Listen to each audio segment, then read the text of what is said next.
les amis et bienvenue sur cette nouvelle vidéo sur la chaîne Motors. Pascal, comment tu vas? Ça va très bien et toi? Écoute, ça va impeccablement bien parce qu'aujourd'hui, regarde le cadre, on est à la forêt de Bébourg. On a l'impression d'être en Suède, mais non, nous sommes bien à La Réunion. C'est un paysage magnifique. Cadre encore. magnifique avec un véhicule qui vient d'arriver sur notre territoire il n'y a pas très longtemps. C'est la nouvelle Kia Niro. Deuxième génération. Deuxième génération, la première avait été lancée en 2016. Ouais. Et celle-ci est arrivée en 2022, fin 2022, Europe. Petite précision avant de se lancer dans le détail et le descriptif de cette voiture, il faut noter que le Kia Niro, déjà, c'est un des top ventes du constructeur coréen en France. À La Réunion, je pense qu'on s'en sort pas mal aussi sur ce modèle-là. Disons que c'est le modèle le plus consensuel dans la gamme Kia. La Soul qui a une esthétique un petit peu particulière. Après, il y a le Sportage qui est le gros SUV. Ouais, on est sur un autre segment. Ouais. On est sur un autre segment. Donc, on peut parler de berline compact avec le Niro. Ouais. Et cette nouvelle génération s'aligne parfaitement avec les nouveaux designs qu'on a vu arriver ces derniers mois. On parlait du Sportage, le nouveau Sportage, le V6, qui ont vraiment des designs, des looks très marquants, on va dire ça comme ça. Et ce Niro s'inscrit dans cette lancée-là, en espérant pour lui qu'il connaisse le même succès que la première génération. Avant de faire un point sur le design du véhicule, on fait un point déjà sur la finition et la motorisation qu'on a aujourd'hui. Ouais, là c'est un modèle. Alors, il faut savoir qu'à La Réunion, il y a une seule motorisation thermique qui est proposée. Il y a l'électrique également qu'on aura, j'espère, l'occasion d'essayer très bientôt. Mais en termes de motorisation donc thermique, c'est celle qu'on a, c'est 1,6 litre essence, achevé quand même, donc il y a de l'hybridation, qui est très efficace, on en parlera tout à l'heure. Et nous, on a une finition Motion, sachant qu'il y a deux finitions, donc active, qui est un petit peu plus haut de gamme, et Motion, qui est l'accès de gamme, on va dire, le début de la gamme Kia Niro à La Réunion. Je précise un point que tu as oublié de noter, mon cher Pascal, c'est qu'elle fait 141 chevaux quand même. Ouais, et pourtant j'en ai profité pour arriver jusqu'ici. Franchement, la voiture, on sent qu'elle a une motorisation généreuse. 141 chevaux pour un petit gabarit comme celui-là. Franchement, elle est très sympa, mais on verra ça encore tout à l'heure sur la conduite. Puisque tu évoques le fait qu'il soit compact, ce véhicule, on va évoquer tout de suite les dimensions. On a une longueur de 4,42 m, une largeur d'1,82 m et une hauteur d'1,54 m. Donc effectivement, il s'approche plus des berlines compactes qu'on connaît que des crossovers. Il passe partout, il est citadin. Là, on est en dehors de la ville, sur les routes qu'on a empruntées, il passe également très bien. Mais à l'intérieur, très à l'aise, comme tu le verras dès qu'on va faire à l'intérieur. Exactement, puisque l'empattement est intéressant, on va en parler un peu plus tard dans la vidéo. En termes de design, tu l'as dit en début de vidéo, c'est la deuxième génération. La première génération, elle était très anguleuse, très carrée. Et là, on est dans quelque chose qui est tout en rondeur. C'est doux au regard. Et alors moi, ce que j'aime bien, encore une fois, je l'ai évoqué un petit peu tout à l'heure, c'est que Kia a réussi à faire sur ces trois dernières nouveautés là, Sportage, EV6, là le Niro, on verra également d'autres modèles de la marque, un design qui sort du lot, et à chaque modèle parfaitement identifié, mais en même temps tu sais que ça appartient à la même marque, c'est-à-dire que, je sais pas si tu vois ce que je veux dire. Oui, il y a une réelle identité. Il y a une identité Kia, et en même temps chaque véhicule a sa propre identité, qui ne se confond pas avec l'autre. Avec l'autre, c'est vrai. C'est ça que j'aime beaucoup. Alors, déjà à commencer au niveau du design par le haut de cette calandre, c'est une calandre en deux parties.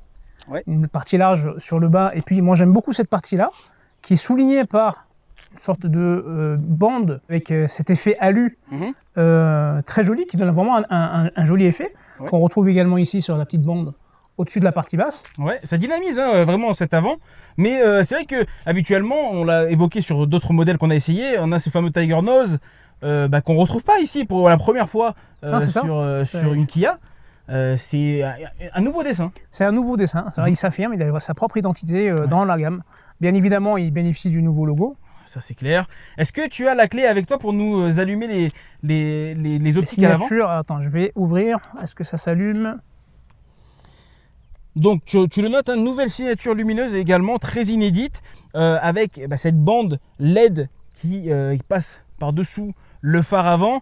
Ça lui donne un joli regard et c'est très inédit, je n'avais jamais vu ça sur une Kia. Ensuite, on a un capot qui est quand même assez plat, même s'il y a un petit effort de dessin au centre de ce capot-là. Mais ça fonctionne très bien. Si tu jettes un petit coup d'œil plus bas, tu as sur cette version Motion des jantes en 16 pouces, sachant que sur la version active, tu as les jantes 18 pouces.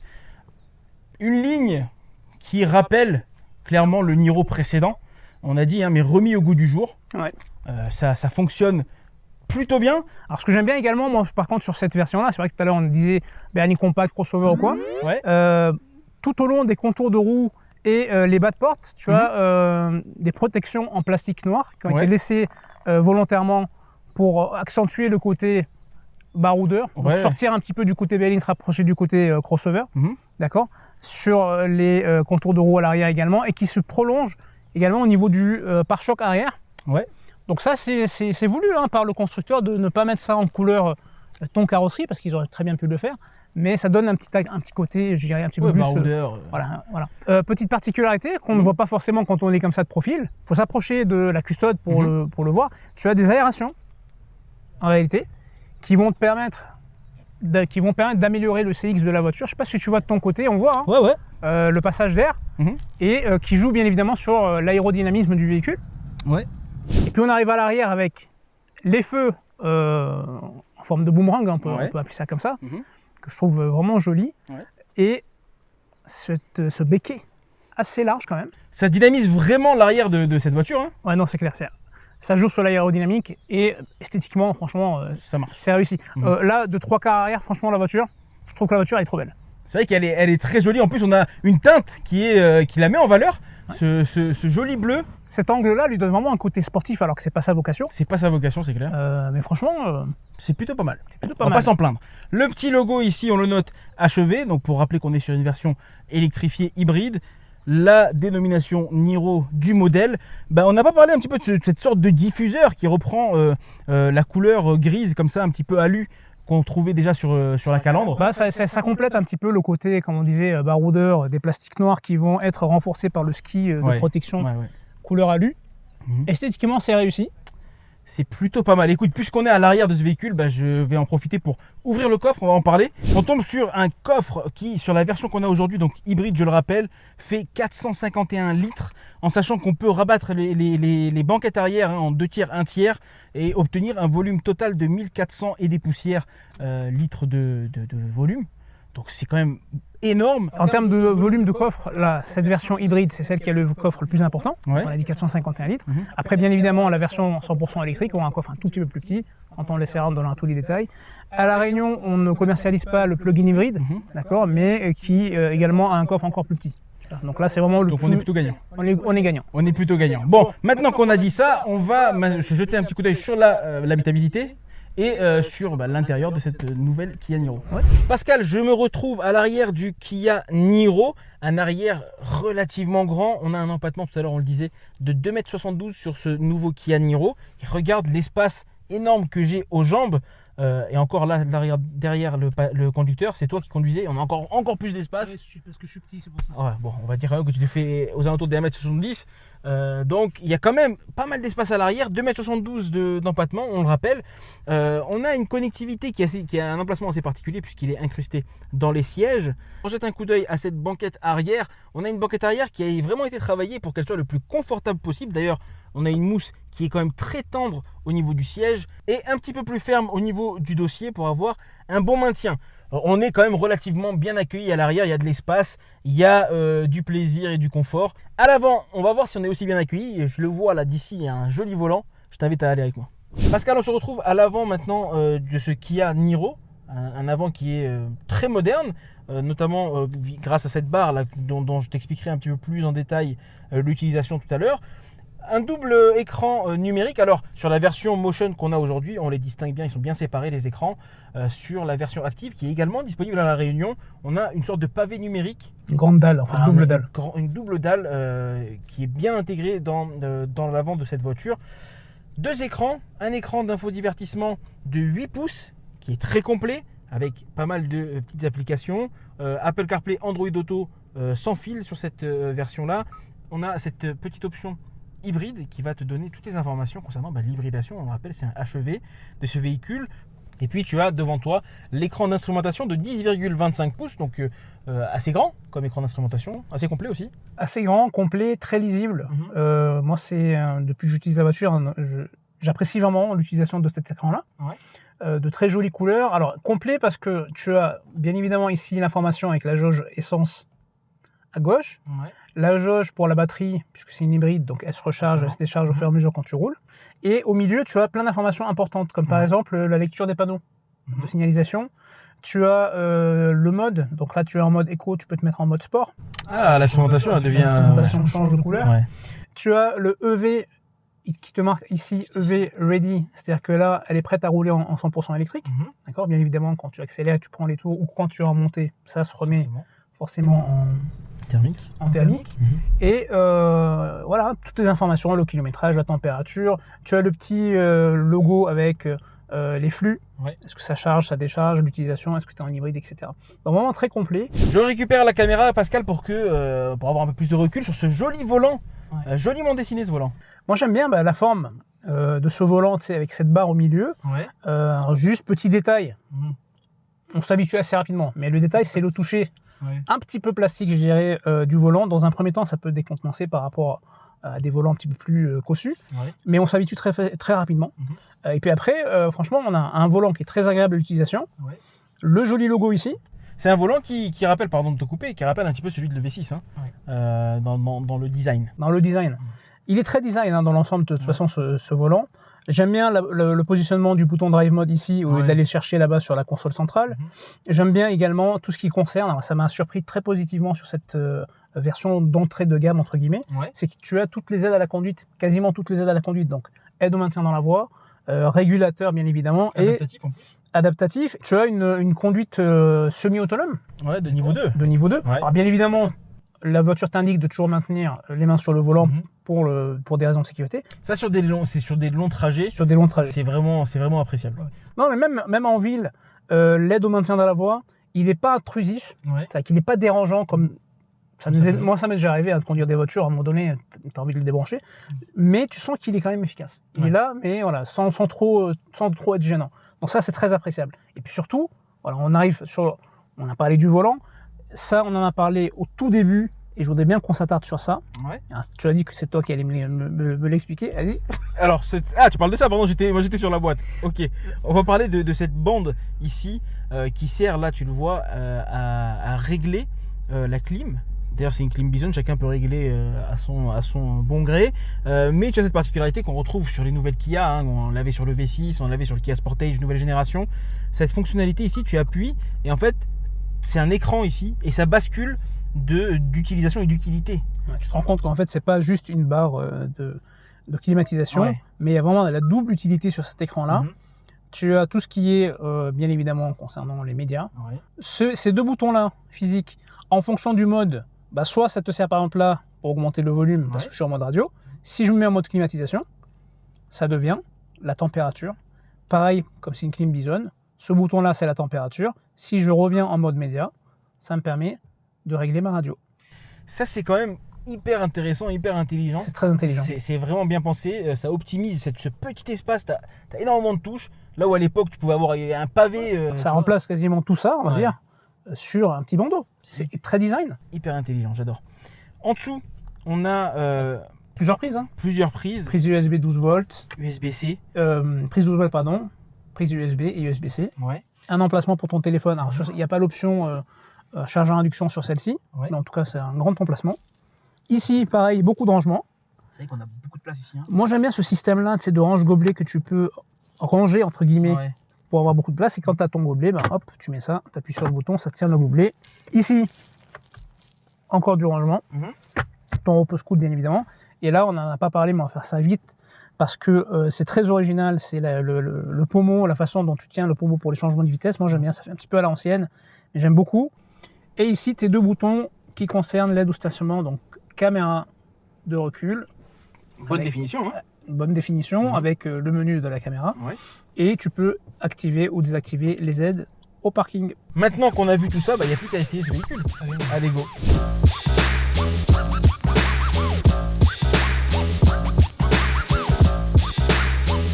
Pascal, on se balade un petit peu, donc là, plaine des Palmistes, ça grimpe, ça monte.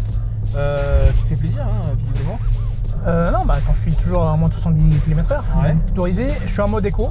Donc là, la voiture n'a pas toute la patate et tout le couple. Je peux passer en mode sport, comme on a dit, avec juste le passage au drive mode. Et on sent tout de suite la différence. Elle a plus de reprises. Alors, la boîte auto, je trouve qu'elle est bien étagée. On n'a pas de palette au volant, ce que j'aime bien, moi, notamment pour changer les vitesses. quand tu prends des petits virages comme ça. Mais comme elle est bien étagée, elle est intelligente et elle a tout ce qu'il faut, cette boîte auto, il suffit de bien doser ton pied droit, ton accélération, ta décélération. Et si vraiment tu veux avoir un impact sur les changements de rapport, tu te mets en mode séquentiel. Donc tu ramènes ta boîte, ton pommeau sur la gauche. Là, tu peux descendre les rapports en allant vers le bas ou les monter en allant vers le haut. Et pareil, c'est assez intuitif. Au cas où, il t'indique sur l'écran quand est-ce qu'ils font changer la vitesse. C'est pas mal ça. Je profite qu'on soit dans des routes qui sont propices à la consommation pour faire un petit point sur justement la consommation de cette voiture qui annonce un 4,4 litres WLTP, ce qui ne reflète pas forcément la réalité de l'utilisation. C'est très théorique, comme valeur. On est, nous, sur l'affichage, c'est affiché 6 litres 9. 6 litres 9 parce qu'on a commencé à monter. On est dans des conditions d'essai de véhicule et donc forcément, on a tendance à accélérer un peu plus que pour une utilisation habituelle. Mais ça reste convenable. Ça reste convenable, sachant que tu vois, on a fait le plein tout à l'heure. Donc la voiture était à 100%. Tu as l'indication toujours ici, qui est toujours à 100%. Alors qu'on vient de Saint-Denis, et qu'on est quasiment arrivé au volcan là, et qu'on a fait 2-3 allers-retours entre la forêt de Bébourg et la plaine des Panistes. Donc en fait, elle ne consomme pas autant que ça. Là, on est en montée, donc là, en plus je me suis mis en séquentiel, il faut que je passe les rapports un petit peu plus vite. C'est pour ça qu'elle surconsomme. Ça reste une consommation moyenne, quand même raisonnable. Là, encore une fois, en termes de reprise, franchement... Je suis assez bluffé, moi, je te cache pas. 141 chevaux, en fait, tu les sens bien. C'est-à-dire qu'on est dans des montées avec des virages assez serrés. Je suis toujours en mode éco, je le précise à chaque fois, parce qu'on pourrait s'attendre à ce que ce soit un petit peu poussif justement en mode éco. Pas du tout. C'est-à-dire que je n'ai pas encore ressenti le besoin de passer en mode sport depuis tout à l'heure là. Tu vois, elle se place bien dans les virages. Franchement, elle est très facile à prendre en main. Franchement, regarde, la bonne reprise. Hop, elle a un virage un petit peu serré, on fait attention. Regarde. Il y a un bon freinage. Tu vois, elle prend bien le virage. Il n'y a pas de survirage. Pascal Loeb, j'ai envie de t'appeler. Pascal Loeb, c'est moi, regarde. Donc au final, franchement, elle a un comportement hyper dynamique. T'as vu ça? Limite sportif, je vais pas exagérer, mais... c'est ça, c'est-à-dire que la voiture n'a pas de vocation à aucun moment d'être une voiture sportive. Et quand tu as une conduite où de temps en temps t'aimes bien envoyer un petit peu entre guillemets, il y a de quoi faire. Il y a de quoi faire. Franchement, pour un père de famille, parce que je vais parler de ma situation, tu vois, père de famille qui a besoin d'une voiture citadine, avec de l'espace dans le coffre pour emmener les enfants à l'école, etc., faire les courses. Le week-end, tu sors, tu sens qu'il y a de la patate. Tu sens qu'elle ne va pas te faire galérer la voiture quand tu vas aller à la montagne, quand tu vas aller au volcan, quoi. Tu nous testes un petit peu ce fameux mode sport dont tu nous fais les éloges depuis tout à l'heure. Ah non, je fais l'éloge du mode éco. Je n'ai pas encore testé le mode sport. Allez, on y va. La voiture, elle reprend. Elle rétrograde tout de suite. Bon, le moteur, on l'entend quand même beaucoup. On l'entend, mais bon, elle donne ce qu'il faut avant de passer le rapport super. Tu vois, donc il y a une petite accélération qui est assez sympa quand même. Bon, le son, c'est le son d'un petit moteur essence, un 1,6 litre quand même. On n'est pas sur un V8 ou un V12.